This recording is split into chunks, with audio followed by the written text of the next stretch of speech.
How are you lovely people doing today? My name is John and welcome to a wonderful episode of the Zombie Storyline Q&A. This is where I take your questions about the zombie storyline and answer them. Whether it's a big, a small, or a simple question, I'm always more than happy to take it on. So you can either leave your questions down below or tweet me at JohnnyJ25. Without further ado, let's begin. We're gonna kick off today's episode with a question from Seth Wallace, who asks, "Hey man, so I think I may have found something. In the furnace room on the Giant, you can hear a girl crying. Is that Samantha?" If you don't know, he is referring to this sound right here that you can hear when you walk up to the window next to the furnace.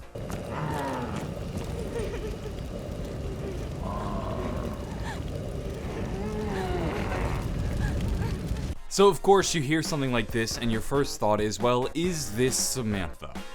It could very well be. She's the most likely candidate. I would like to point out that right next to the window and right next to the furnace is also a radio created by Dr. Maxis. And when you play that radio, he does mention the children. Take a listen. Day 66. The children are gone, and the house feels empty. I miss their laughter, their games. The sirens have not sounded for several months. I do believe that we may have turned the tide in the battle. But at what cost? The radiation levels from the fallout remain dangerously high. I can only pray I live long enough to confirm that my plan was indeed successful.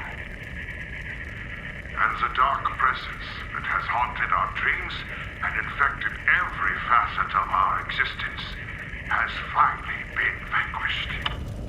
That radio was created 66 days after Dr. Maxis enacted his plan.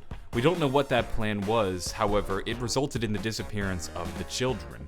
And it's interesting, he says he misses them, he misses their laughter, but no more than maybe a foot or two away from that very radio, we hear the cries and screams of Samantha, which is pretty interesting. We also have the door that has hell written on it, and there is a fireplace, and when you throw the monkey bomb, one of Samantha's old toys, into the fireplace, the monkey will start to scream. It almost seems like this room has a lot of significance and a lot of importance. We don't know exactly why. Treyarch might be trying to tell us something, or it could just be a bunch of coincidences. This isn't the first time that Treyarch has hid sounds in their windows. You can hear these sounds on Kino der Toten when you go up to different windows.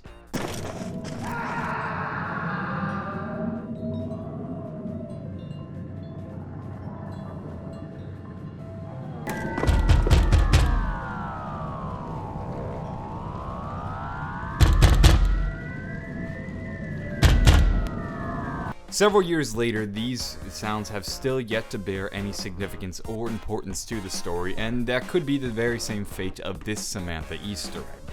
It does seem a little bit odd that there are all these things going on in this room at once. Maybe Treyarch is trying to give us the hint that this is where Dr. Maxis enacted his plan. Maybe this room has a bit more significance than we realize, but not significant in the way that there's a whole new Easter egg quest waiting to be discovered, but just that Treyarch is sort of leaving seeds and ideas that maybe they'll explore in future maps.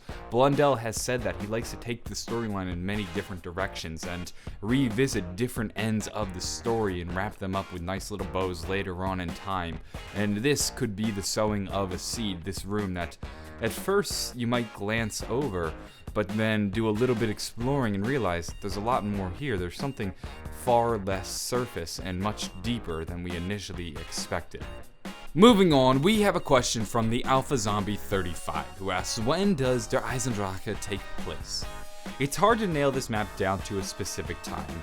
We can look at it chronologically and say this map probably takes place after the Giant, and that's just because that seems like the next logical step. But nailing it down to a date is hard. Treyarch has never gone on the record and said this map takes place at this point in time, and none of us have played the map and are able to confirm anything just yet. There are some guesses and there are some theories floating around though. Some people have suggested that the map takes place during World War I. This would be because it features the Origins characters and there's also giant robots featured in the map, much like Origins. Other people say that the map actually takes place during World War II.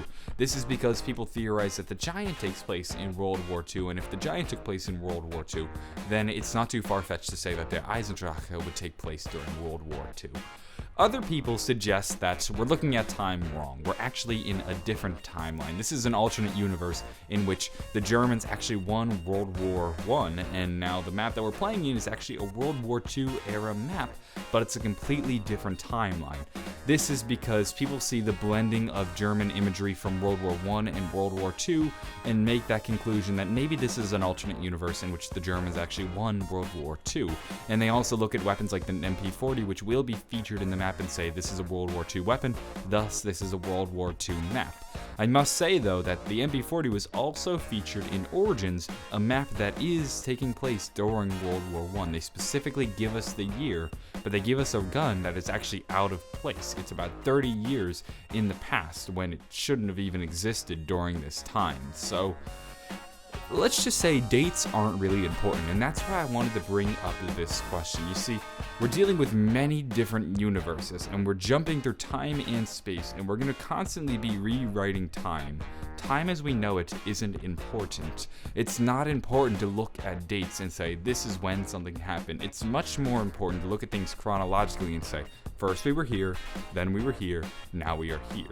That's the better way to look at the world, because one map might actually be in, say, 2000, but then the next map might actually be in 1945, and then the next map might be in the 1960s, but they could all exist in several different universes and function independently of one another. And if that's the case, then time is a complete wash. You don't even need to consider it, you just need to look at it from a chronological standpoint. So to answer your question, what year does Der Eisendrache take place? I don't really know, and I'm not sure it exactly matters. We're going to end today's episode with a throwback question from Cookies and Milk 666, who asks, what's the significance of the tapes in Kino?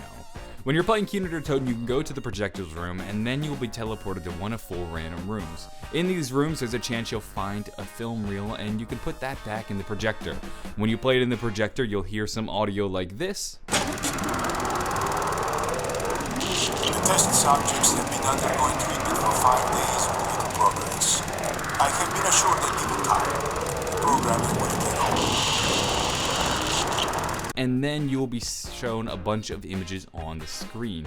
Some of these images are very bizarre and almost seem out of context or just out of place. And it's not exactly the case.